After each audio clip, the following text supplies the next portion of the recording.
in time. You are stuck as a 2-year-old. You're stuck as a 6-month-old. You're stuck as a 12-year-old.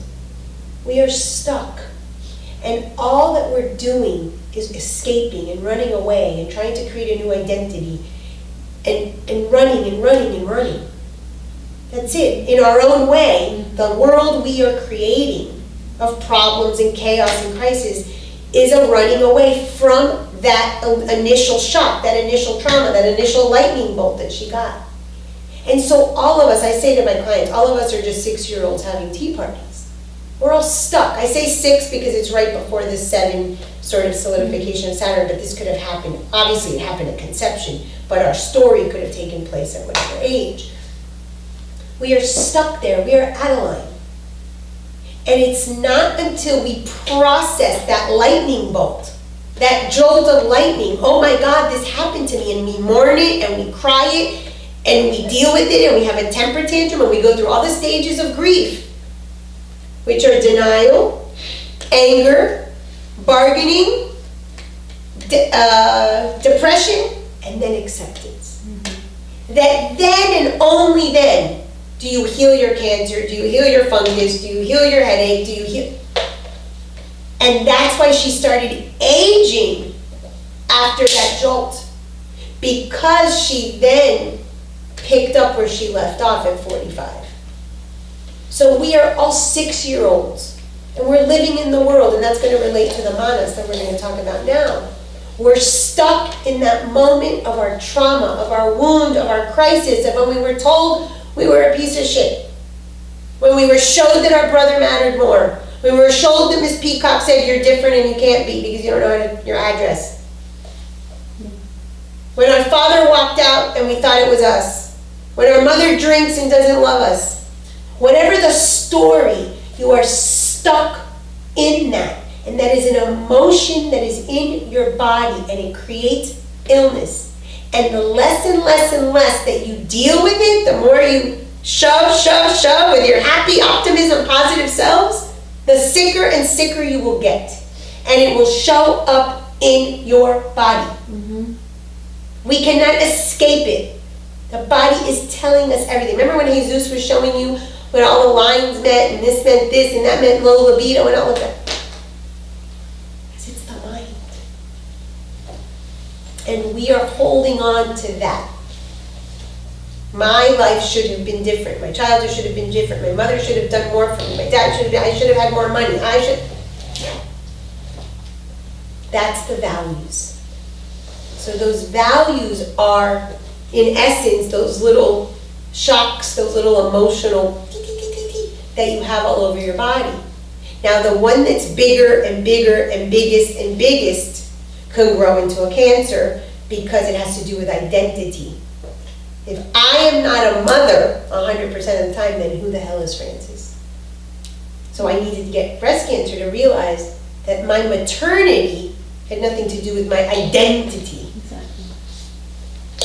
And none of us know who we are because we're identified with that story, with that emotion, with those false beliefs and those values. And that's why every single one of us is sick. Understood? Mm-hmm. Okay, so let's talk about the Shreyas and the Preyas. So the Shreyas are when you do something. Okay, so let's say your senses, you wake up and you can go have the hot chocolate, or you can go into your puja room and meditate. Which one do you do?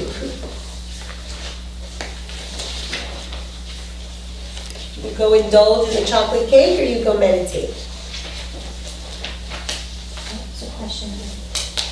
You have options. Mm-hmm. The mind gives you options, right? I can go in the morning. I wake up this morning, let's say an example, and I'm in a bad mood because yesterday I couldn't sleep, and I wake up and I'm going to indulge in a piece of chocolate cake this morning. Or I can go into my puja room and I can sit and meditate. Which one do I do? Which one do you do? Why do you pick what you pick?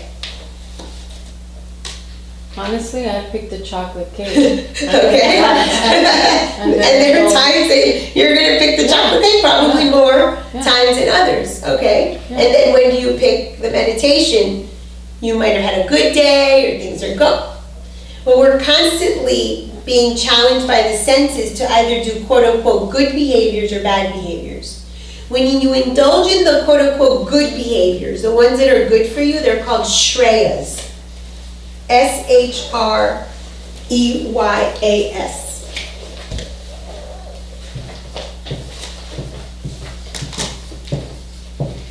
Let's move to the black. And then when they're not good for you, they're, So Shreyas are tapas? well, it doesn't have to be austerity like that. Actually, this process would be tapas, because if you choose to go to the puja room, you're doing what's better for your higher self rather than your lower Right, self. and that's the thing. And that's why we have triangles that are upward and triangles that are downward. Anytime you see, and you see this in the fourth chakra, the symbol of the fourth chakra has the upper triangle is the higher self, and the lower triangle is the lower self. In the tree of life in the Kabbalah, if you've ever seen the tree of life of the Kabbalah, you will see a triangle superimposed, pointing upward where the Godhead is, which is Keter, which is called God in the Kabbalah, and pointing downward on the lower part, which is called Malkuth, which is downward. We always have a higher and a lower, a good and a bad. So when Carolina was saying her philosophy of life yesterday was positive, positive, positive, there's a missing of the lower nature there. There's a lack of acceptance of the lower nature there. Mm-hmm. And we have to remember that this is a dual world. So every single philosophy must include the good, the bad, the light, the dark, the day, the night, the yin, the yang, the sun, the moon. Okay? So hopefully we have a balance of the Shreyas and the prayers. So the prayers are very much enjoyed by the senses. The chocolate cake, the extra sleep, the I don't have the money but I'm going to buy that car anyway. So it's more of sort of this lower nature. But that is necessary. We have a body. We have desires. We are not here to eliminate those. Remember, one of the stages of life. And that's where a lot of people go wrong. I had a client. This was crazy to me. It wasn't so crazy because I see it so much, but this girl came. She runs a yoga studio. She comes in, she feels all zen, and she has her oils, and she's in her yoga clothes, and she's beautiful. We have a great, great conversation. But I start the session, and I'm like, there's an issue with your second chakra. Like, something. That's desire, right?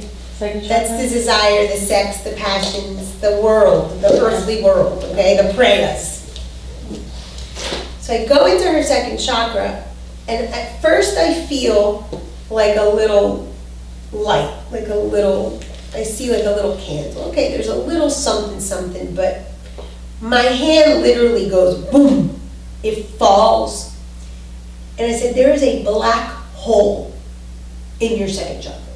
Like, we need to work this. No, I run this yoga studio, and really, and the money is flowing well, and not buying it. Right. We keep on with the session, and all of a sudden I hear my guide say, and I swear to you, they said it just like this, yeah. Tell her to yeah about the yoga studio. Just like that. They say, yeah. Tell her to tell you about the guy. I said, do you have a boyfriend? She goes, yes. I've been with him for 7 years. He's the greatest guy, blah, blah, blah. I said, something's wrong. 7 years, they've never had sex.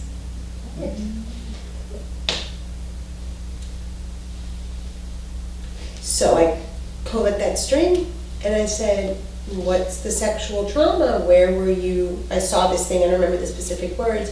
And she told me her mother had, I don't know, 15 kids or something. I mean, and she's young, she's in her 30s. This is not someone who, but her parents had a lot of children. I guess that they were like ultra Catholic or something. Wow. And so right there, you have a value statement around sex or birth control, things like that. So even though, quote unquote, there's specifically no trauma that I don't not want kids, the story already tells you something. Then she says that she didn't want to have sex, and she would control men by not giving sex. So just like women control men by giving sex, there are a bunch of women that will not give sex. They withhold. It's a manipulation tactic. Right. And so she waited and waited until she was like 20-something. She was like, I was waiting to like get married or like be with the right guy. But one night she got drunk, lower nature, and she had sex.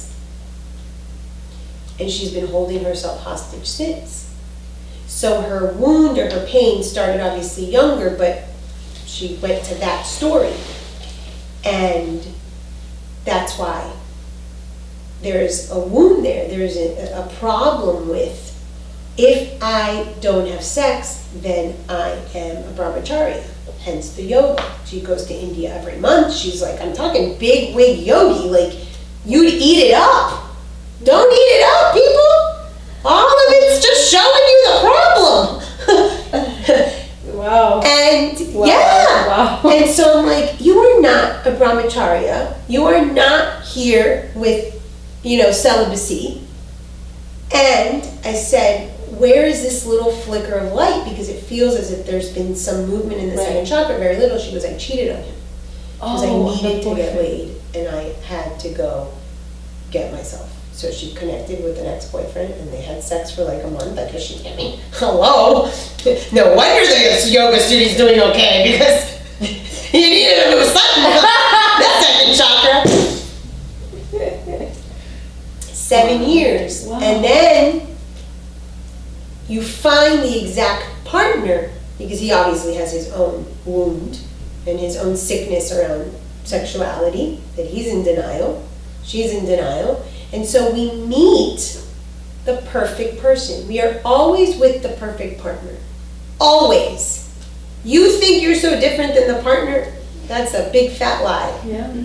You are that person. When I started healing my cancer, I had to look at my ex-husband. My ex-husband's a narcissist, an egomaniac, a selfish, a child, and I was like, check, check, check, check. But if I didn't go to that level of truth with myself and accept myself, having all of that, to then now love myself despite of those flaws, I would have never healed. But that's the depth of work that most of us don't want to do, or we don't know how. It's not that I don't think people don't want to, maybe they don't want to, but they don't know how. Mm-hmm. So that's why you're always with the perfect partner. That's the mirroring. So, 7 years. So, but how do you do it? So, oh, I have a whole model for that. That's what my whole book is about. But all of these things, and I have some questions. But we have to understand that we're going to have both. We're going to have things that help the senses, or not help the senses, but that we don't sort of give into the senses, or they're good for us, so to speak. And Mark Twain says, the secret of life is anything that you want to do that feels good, don't do. And anything that you want to do that doesn't feel good, do it. Then that's the secret to a long-lasting life. Something like that, he said. Like, don't enjoy anything, because that will kill you. And it's not that. It's just, again, it's the balance. If this glyph, spirit and matter, is Venus, is as much sort of sexual or desirous pleasure, erotic love as much as compassionate agape love, then it's the balance of that. So it's the balance of the Shreyas and the Prayas. There are going to be times and things where the senses win and they take over and we self-destruct.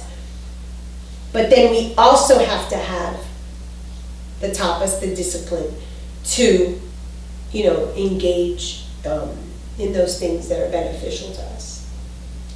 Okay?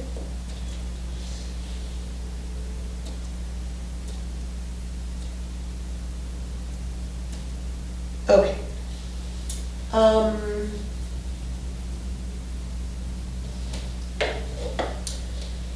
We're going to do the qualities of the mind but let's talk a little bit about something.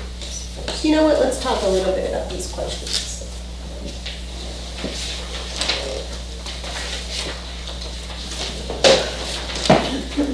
Since you guys want to know how to.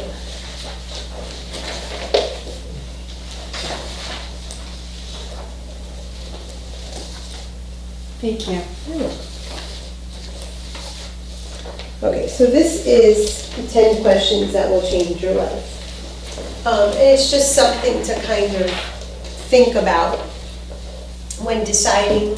You can help clients. Sometimes we don't know how to sort of get out of this thing. So we're considering sort of, are we going to honor the highest self or the lower self or indulge or whatnot? So what will this choice propel me toward an inspiring future, or will it keep me stuck in the past? So the past, all of our past memories, everything is stored in the chitta. We're going to see that in the moon with the chart. What happens? The soul is one continuous energy field. It has no beginning and no end. The only thing that is beginning and end is this physical form. That's it. The Pancha Mahabhutas, your physical body, is the only thing that dies. That's it. The spirit, per se, stays intact. So every single thing that is self-destructive, all of the things that you have that you term habits or negative habits, are from past experience. It's learned behavior. And for me, that's very comforting. Even if I learned it 500 lifetimes ago, that means I can unlearn it. That means I can unlearn it. I'm not doomed. But it's a choice, hence the 5th chakra. Free will versus divine will. And ultimately, every single thing in your life is just a choice between this and that. And every single choice you make, it's like if you take a cup, and every time you make a choice, whether it's what you wear, what you eat for breakfast, who you date, what time you're going to go to sleep, you put a drop. All of that is going to eventually turn into like a cup of oil. It's going to become something tangible. And here comes 5 years later, 7 years later, 15 years later, and you're wondering why you're living that experience. That's the beauty of astrology, in my opinion. And you can go back to that first drop and go, oh, because I put that first drop in the cheater bucket, that first drop in the eating unhealthy bucket, that first drop in the self-betrayal bucket. That is why it has materialized to my husband just walked out on me or just cheated on me, an example. Every single thing later on will show you exactly the choices you made. That's why we are never victims. So what we want to do is have some guideposts as to what decisions do I make. But every single thing that you think, everything that you know, everything that you want after, it's already something you have an experience with. There's nothing new. So it means it's learned, and you get to unlearn it. But there's only one way of unlearning something. Doing the new behavior over and over and over again. That physically changes the grooves in the brain. We now know the neuroplasticity of the brain, that the brain can change itself. That's why yesterday I told you my 3 steps. Awareness, integration, and then discipline. The discipline is doing the new thing so that it covers the old one. That's what most of us don't have. The discipline to change. We are not doomed, what we were talking about outside. We are not doomed that this has to happen to us. No, we have to have the discipline of not doing it again and again and again, or doing it again and again and again. So will this choice propel me toward an inspiring future, or will it keep me stuck in the past? Will I be moving towards my highest self? Will I be moving towards the universal consciousness, the connection once again to that cosmic womb? Or is it just going to be more of the same? does not mean that you're gonna choose the future and your highest self every time. That is absolutely inappropriate. It's not possible. We have an ego, we have desires, we have needs, we have wants. But if we can 50% of the time check in with a question like this and choose. So I like to send clients to have like a little, like a tally board. I call it, in my model, I call it child and adult, and you'll see when we do the parts of the mind why. Did you choose the child or did you choose the adult in that situation? One of the things I have clients do is I have them cut out feet and label them child, teenager, and adult. And then at the end of the day, step in their child feet and feel like what percentage of their day were their behaviors, their actions, their thoughts, their communication, childish. That's the manas. We'll see that. How much was teenager? To me, teenager is this process of changing. We're not really sure, but we're sort of trying to change, but we don't know yet. That's what happens in teenage, right? We're kind of trying things on for size. And then adult is this discipline and how much of their day was towards the adult. And then they have an idea, they can gauge it, and that's a way to connect to the intuition, it's a way to connect to self.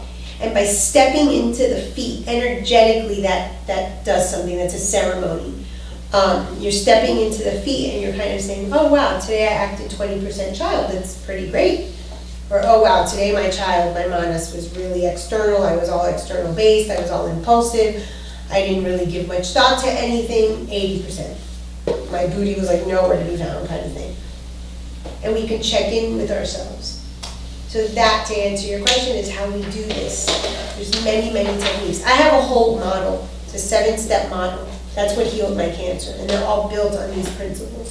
So I'll send you that, it's free online, I have a podcast and a little booklet and everything. So that's something you can give your clients, it's something you can use yourself. And you use one step and it's enough. You use one of these questions and it's enough. But these are things, practical things that you can give your clients. And one of the things that you can do is you can have 2 cups. And if you chose the past, put a penny or a paper clip in the cup of the past. And if you chose the new you, then you put a penny or a paper clip. And you can see by the end of the week or the end of the month where your choices are. Because that gets you out of victim. Yeah. We are not victims, but we think we're victims. Every single thing happens to you, you created. Mm-hmm. You created. So when you can see that, the end of the week, that your past cup is much more full than your future cup, well, lo and behold, no wonder I got fired. Lucky me. If I can create that, look what else I can create. And you create your world. The triangles. Guides just said something very nice. I like this. So we say lower nature and higher nature. And I said you have to sort of have a balance of both. What did I tell you was the symbol of the triangle? The Trimurti, the Father, Son, Holy Ghost, and I said positive, negative, neutral. Positive, quote unquote, would be the things for your higher self. The negative, quote unquote, this is how they're just saying it, would be the stuff for the lower self. You need both. And then it's like a neutralize. You're gonna do both. The key is finding the percentage, finding the balance of how much of the spirit and the matter, or the lower nature and the higher nature, or the positive or the negative you're going to do. They've never explained it that way. I'm writing a book called The Truth is in the Triangle. So I use the triangle a lot in my practice to show people. So that's a good example of that. Will this choice bring me long-term fulfillment, or will it bring me short-term gratification? Short-term gratification has to do with the manas, the child. I want it now. I'm a child in a candy store. I don't know which one to pick. I want them all. So that outward, that I need it now, and we are in a very instant gratification state. So when I first started sort of slowing down, the thing I would do is my nature, changing it, but my nature is to be extremely impulsive. And I would respond to like text, for instance, immediately. So last year I was in Colorado and a client / friend of mine texted me. And it didn't feel good. I didn't like the text. She was asking for something, and I remember being with a girlfriend of mine in Colorado, and I said, you know what? I'm gonna give myself an hour to respond to this. And I waited an hour. An hour passed, and I still didn't feel quite right with what I wanted to say. I said, I'm gonna give myself another hour. When we can control that, that is when the booty is handling them on us. I needed to go to the intellect. I needed to say, wait a minute, I don't have to react and respond like this impulsive child. Right. Let me bring a rational, practical thing to it. So just stopping and not responding, and then the hour after I did have the response and I responded to her, it was fine. But then I didn't react from an emotional state. I didn't react from that, child impulsive temper tantrum Francis. So these things, long term doesn't have to be next year. It could be, can you wait a few minutes? Can you wait an hour? Can you hold on for a week? Oftentimes, when we're going to make a decision or we're going to make a big purchase, if we wait a few days, we get more information or the novelty wears off. 2-week rule. You have that? Works Nice. great. Works really great. That's really nice. It was hard in the beginning, I'm sure 2 weeks is not easy. but since then it's been, I really come up with much better decisions. So we have to find ways, and you can tell this to clients, especially your Pitta clients. Especially your Pitta clients.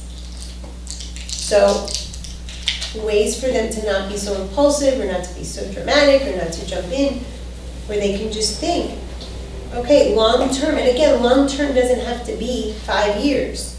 It doesn't even have to be 2 weeks. 2 weeks is great. I want to teach you. Remind me when we do the Saturn cycle to show you why the moon is so important in terms of cycles. I'm sure I'll remember, but if I don't, just remind me. It's a 28-day thing. So you can tell them, can you wait 2 hours? Can you make a decision that, and that's where you can have them breathe. Sometimes just with the breath, it's slowing down the heart rate, it's slowing down all of the stress. Right. Another thing for Pitta that really helps the Pitta in that case is you realize that they want you to make the impulse buy. They're controlling you with the impulse buy. And of course, a Pitta doesn't want to be controlled. So if you wait a period of time, now you're in charge. They are not controlling you. And Pittas love that. That's how I sold it to myself originally. That's awesome. Whatever works. Am I standing in my power, or am I trying to please another? This one's huge. The way that I describe it, remember how I explained the second, third, and fourth chakra?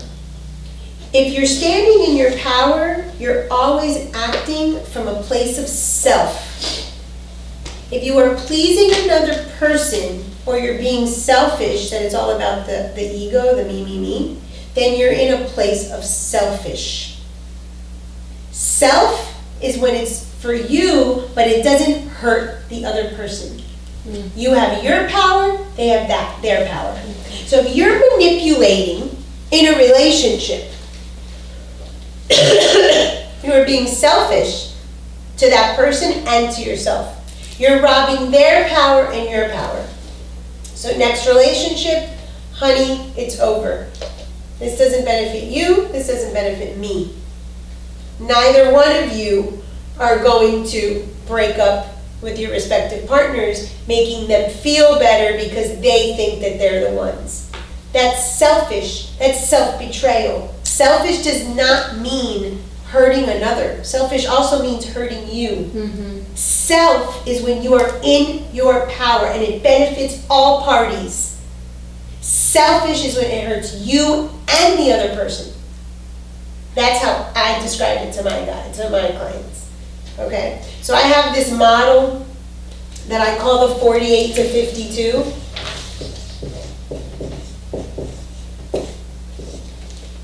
That this is where self is.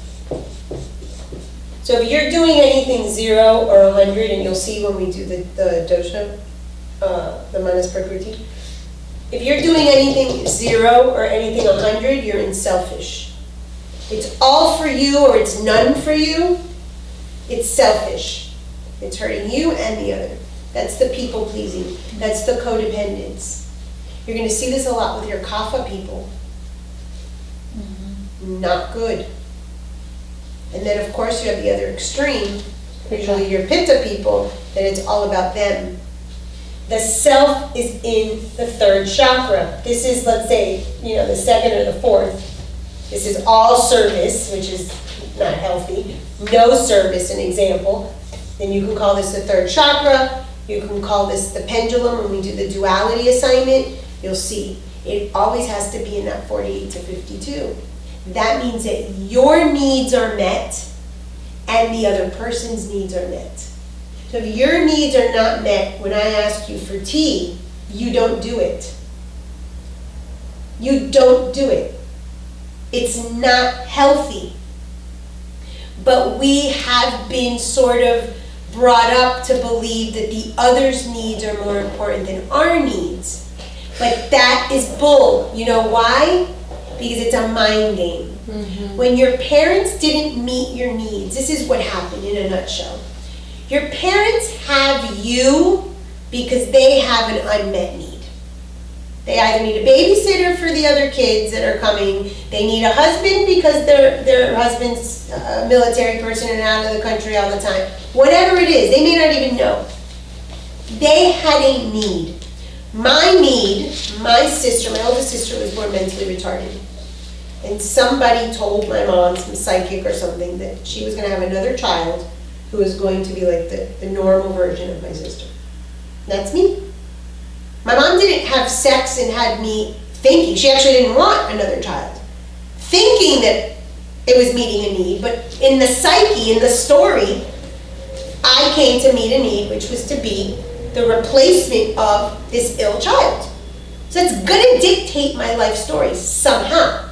Your name dictates it, the story of your birth, why your parents chose your name, all of those things. Those are all layers and layers and layers. I mean, we could talk for weeks about this stuff. I could give you so much information.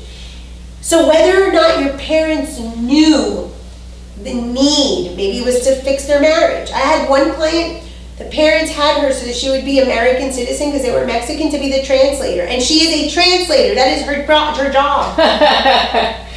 She would translate at the school from what the teachers and principals were saying for her, and her sister too. Both of them are translators.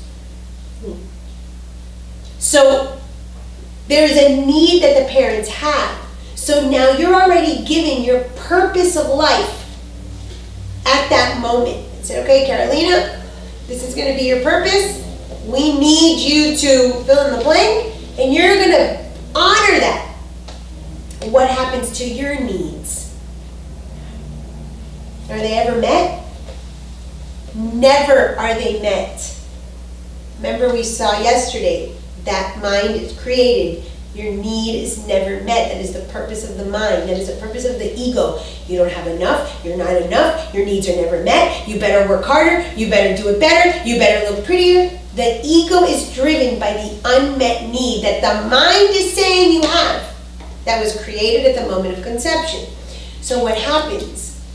You look for a partner to meet your needs. Oh, this person, Jerry Maguire, you complete me. Hell no, no one completes you. Yeah. Hell no, no one can complete you. Yeah. But that's what we think. And then we project all of our unmet needs onto this person, and we meet them, and we're in love with them, and all of a sudden it is, well, my parents didn't do this for me, now it's your job. Yeah. Up, we break up. Up, your next person. My parents didn't do this for me, it's your job. And you hop and hop and hop. Or you stay in the same relationship for 40 years and you have the same fight over and over and over again. You don't take me out, you don't take me out, you don't take me out, because that's your unmet need. And it never occurred to you that you should meet your own needs? Right. It never occurred to us that we were responsible for meeting our own needs, because that is not what we were told. We were told that our parents would do it. So all of our lovers and all of our friends and all of our bosses are simply a representation of our parents. And we're saying, well, you need to meet my need, and you need to meet my need, and you need to meet my need. I was never told that I had to meet my need by myself. And that's why our Agni is shot. Because we don't know that we have the right to meet our own needs, to make ourselves happy, to be in union with ourselves, to say and do and think and feel what we want, and to be in a place of balance. And that's why the only illness is imbalance. And it all stems from that unmet need. And we were never told or given permission to meet it for ourselves. Because what happens if I say no to you? What happens if I don't bring you what you asked me for? Then I'm selfish. No. When I meet my own needs, I have self. I have a strong Agni. I stand in my power. And then, guess what I do? I empower you to do that for yourself. There's this beautiful quote by Marianne Williamson. I love.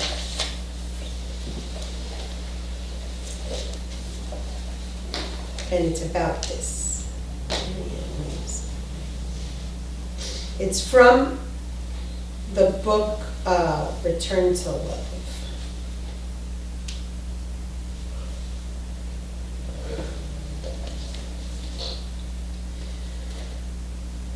Our deepest fear is not that we are inadequate. Our deepest fear is that we are powerful beyond measure. It is our light, not our darkness, that most frightens us. We ask ourselves, who am I to be brilliant, gorgeous, talented, fabulous? Actually, who are you not to be? You are a child of God. This is the clincher.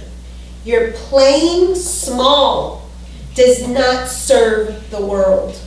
There is nothing enlightened about shrinking so that other people, just saying, mice, nothing enlightened about shrinking. Service, service, service, service, no self. So that other people won't feel insecure around you. We are all meant to shine as children do. We were born to make manifest the glory of God, Purusha, universal consciousness, whatever you want to call it, that is within us. It's not just in some of us, it's in everyone.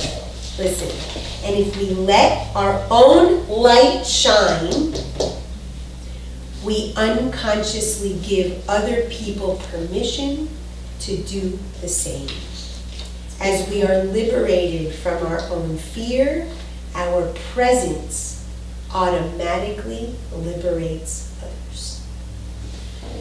So when you are in selfishness, all or none, service, service, service, or I don't do anything for anyone, so kapha pitta, excessive, you are basically telling everyone around you, you have no rights, I'm taking your power, you shouldn't shine, you're mediocre. But when you stand in your power and you say, no, this is my truth, I don't like that dress. This relationship, it's over, unfortunately. You no longer are at my vibration. You are giving permission to that person to find the appropriate partner, to find their own inner power. Right. So you are in self and they are in self. And that is the only way that this world is going to heal. Yeah. But we're shrinking or we're Jafaring. Oh, you know? And Jafar. yeah. Yeah, Jafar. It's under control these days. It's been a really good week. I get a little drops in my prayer bucket. So it's erroneous. It's erroneous, this idea of, oh, for the children. Oh, because, oh. Yeah. nope, it's not true. And so that's what I do all day, is call people out on their BS. I'm like, nope, that's not real true. Oh, but nope. That's why I say I don't know why they keep coming back. But, what a privilege. Because if I can pull the veil off of these people, that means that I can keep the veils off of me. And that's what I was saying to you yesterday. I must live in that truth in my practice and my work so that I can live in that truth in my life. Because I probably wouldn't know how else to do it. So it saves my life. So entering the wound each day gave me my vocation and gave me my healing. So when you tell someone the truth, then you're forced to tell yourself the truth. Because if we're all one, you've just told yourself the truth. You just have to implement it. So my guides have a thing that they call milk the moment. And I tell my clients, put your alarm clock at any time in the day. So I'll say like at 2 o'clock, put an alarm. But it doesn't have to be, it can be at any moment. And milk the moment. And what do? At any moment, you are thinking, you are speaking, or you are listening. Whatever at that moment you're thinking, speaking, or listening to is guidance. And that's what you need to know. So if you're saying it, now apply it to yourself. For instance, it showed up for a reason. And that's 1 second in each day that we can all have guidance. Don't question it. Trust it. And that's how this grows. But we have to listen and we have to be aware of how we lie to ourselves. We have to be aware of how we keep ourselves in delusion. And it's all for the purpose of hiding the wound. I am not enough. My mom was too young. My parents were immigrants. Oh my God, what if someone finds out?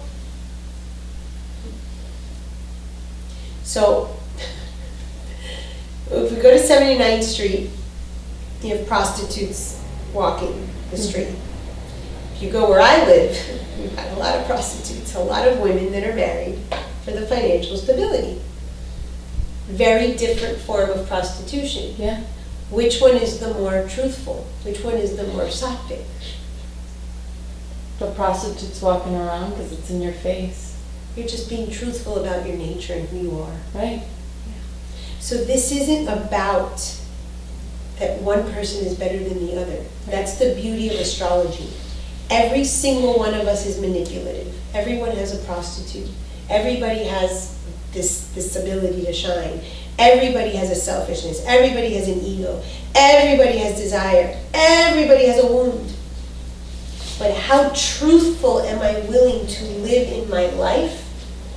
Recognizing, oh, that behavior was manipulative. Okay, I saw it.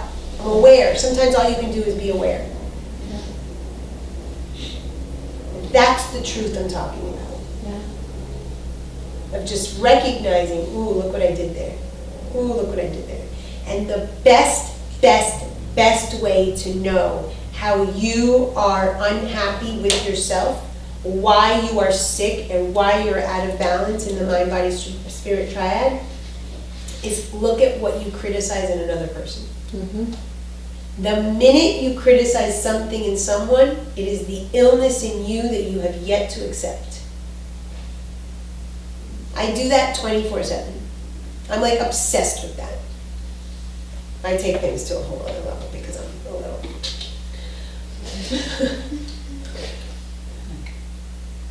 So the minute I criticize, the minute I judge, oh, where do I have that? Oh, where do I have that? Oh, where did I do that? That, to me, is the best insight. And then you just say, oh, have I done that before? Am I capable of doing that? Because the reason you're judging another's behavior or criticizing another's behavior is because it's stored in your memory. Remember, there's no new thought. It could be from a past life where you were a thief. But somewhere you're a thief. You might have stolen someone's peace of mind. You might have stolen someone's pen. You might have stolen, someone's heart. You might still be holding yourself hostage from, the $5 you stole from your friend and never paid back in middle school. But if you're saying that person's a thief, or I hate thieves, or that XYZ, or you got stolen, something got stolen from you, you created that so that you can look at the part of you that is a thief. That's why every experience, every single thing that happens to you is a gift. Because it is a message from the universe telling you, look at that, look at that, look at that. And if it keeps repeating over and over, year after year, Saturn cycle after Saturn cycle, you haven't healed it. So when your client says, oh, yeah, I already healed that. Lie, no, you haven't. If not, it won't come back over and over. So one of the things that happened to me, over and over and over again, I don't drink, I don't smoke, I don't come from a family of addicts, but for some reason, every single relationship that I have been in has some addiction. Some addiction. Because why? Because addictions come in many forms. Because addiction, and that's the beauty of astrology, is a disease of Neptune. And Neptune is a disease of delusion, and that's my planet. And the addiction showed up to show me my own delusion.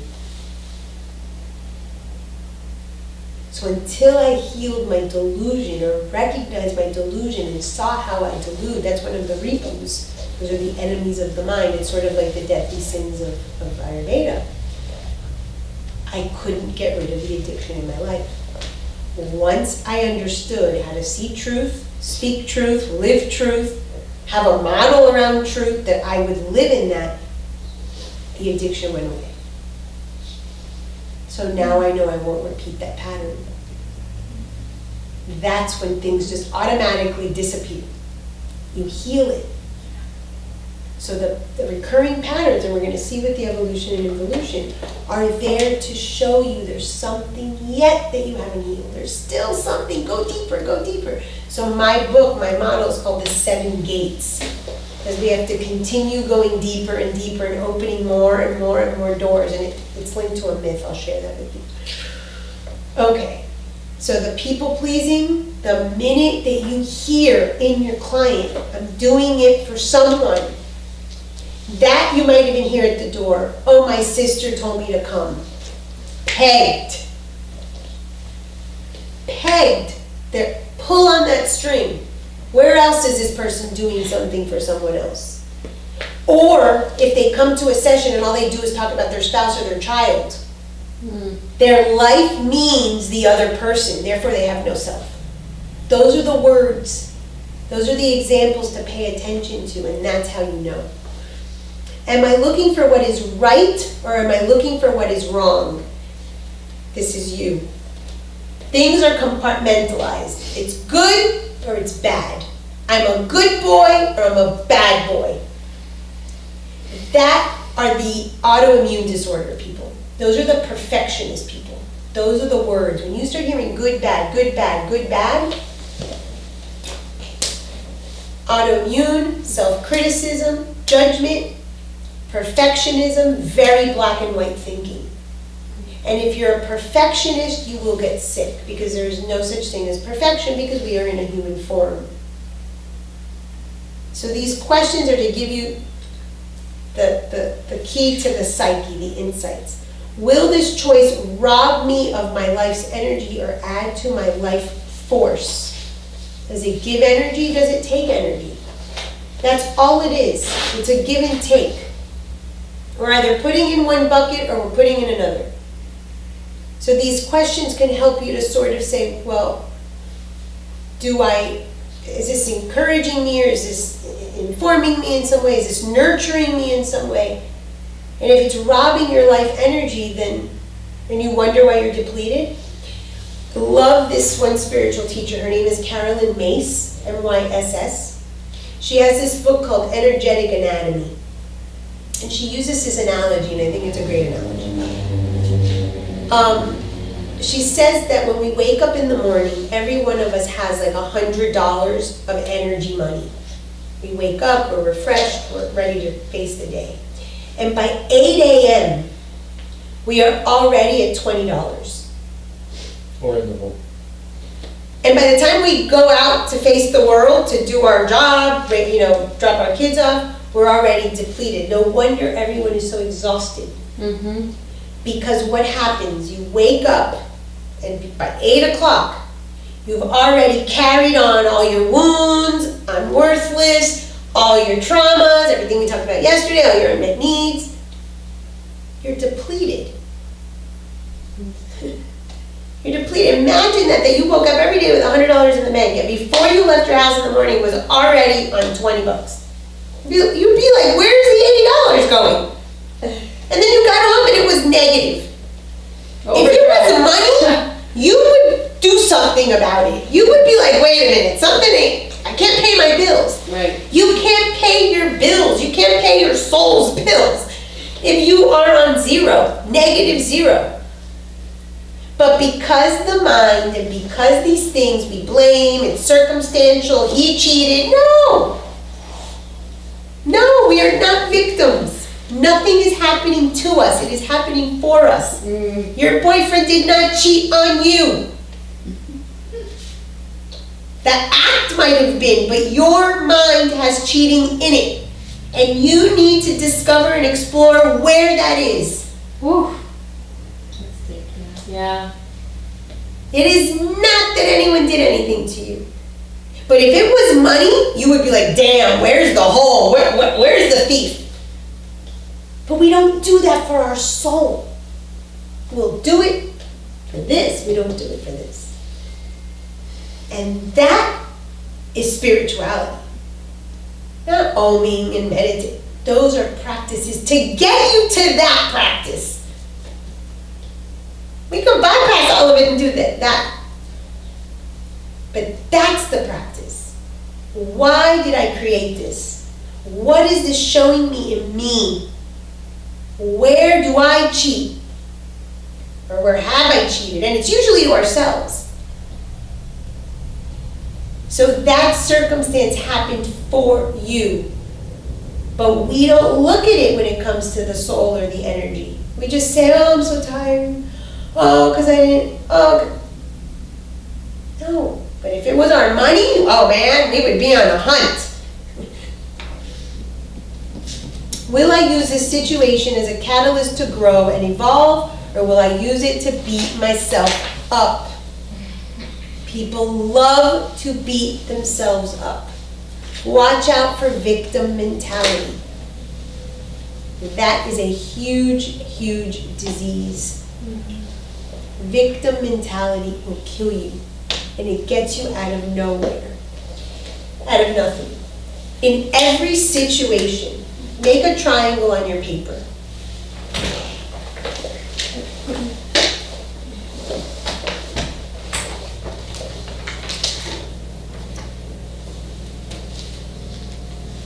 And label 1 point victim, label 1 point rescuer, and label 1 point perpetrator.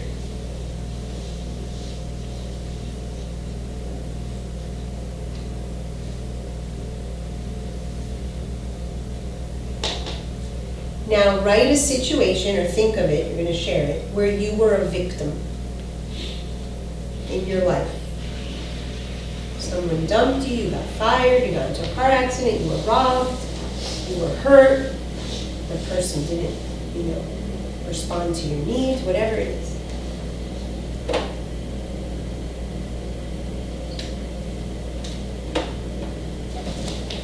What are we making a point for? Ooh, what was that?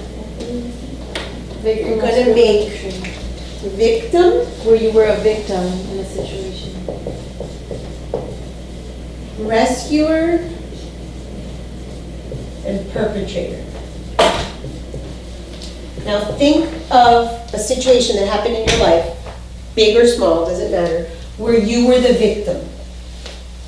And write that down, or remember it, because when I get to you, you'll share it.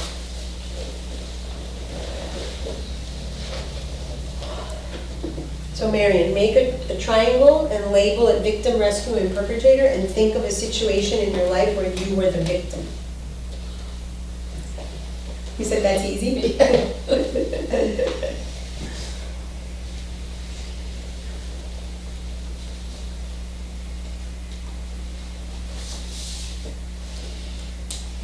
What's yours?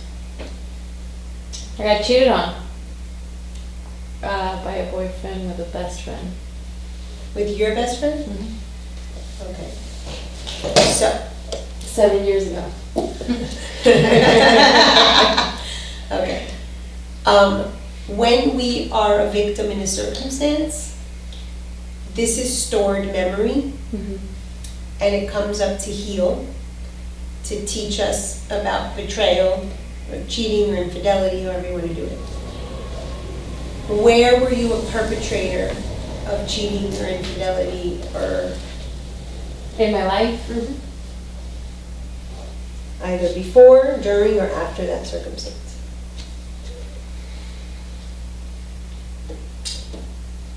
Where was I a perpetrator? You did that same behavior to someone. I did. A couple years before, where I was with someone and I knew the person that they were in a relationship, and I was with that man, but I also knew the woman. We weren't friends, but I knew her. So yeah. Who else? Marianne, you said you were a victim. Yeah, living with my sister from 14 to 18. Was You like- felt like a victim? Was like living in slavery, Why? because I did all the work around the house and the vineyards and take care of her kids. Okay. And where are you the perpetrator? Before that, I have Before, during, or after? Yours is easy, but I want to see if you can get there. Perpetrator. Where are you imposing the slavery on to? So she's in an office, and she's enslaved, and she perpetrates her inner child. Same thing. And how many years have you been in the administrative thing? When did it start? Probably like 35, so 10 years ago, roughly. And your sister had you enslaved 4. So you're 6 years overdue to be out. When I got sick. You created the sickness perhaps to stay. We're not victims. Wow. So if we can go back to an old pattern and see exactly what happened, and you can do that with your birth. You see the birthing process, like I said yesterday, my mother came out and I'm impulsive and all that. That's how I've shifted. Now I want to move into new circumstances and not do that process, which is what I'm working on. That's one way to rewrite. It's one way to rewire the brain. That's one way to change the health. That's one way to heal. That's one way to grow, to evolve. But if you see a pattern of yours is repeating, and it has a certain time, for instance, this is just an example, 4 years, okay, would have honored the slavery of her sister, but she's perpetuated it. So she's perpetrator, galore. Ken, where have you been a victim? I cannot think of a case where I feel like I was ever a victim. That in itself is being a victim. I understand, but I'm saying like, I can't. Nope. I really can't. Start thinking. The moon in Pisces, which is victim of everything. Pisces is victim. We're victims, we're delusional, we're martyrs, we're saviors, we're because we're the universal consciousness sign. And in the highest form of our sign, yes, that's what we should be. But hell, we're not. Think of that, I'm coming back to you. Bullshit, that's a learned response. That I'm not buying. Raina? The only thing I could think of has to do with work. The company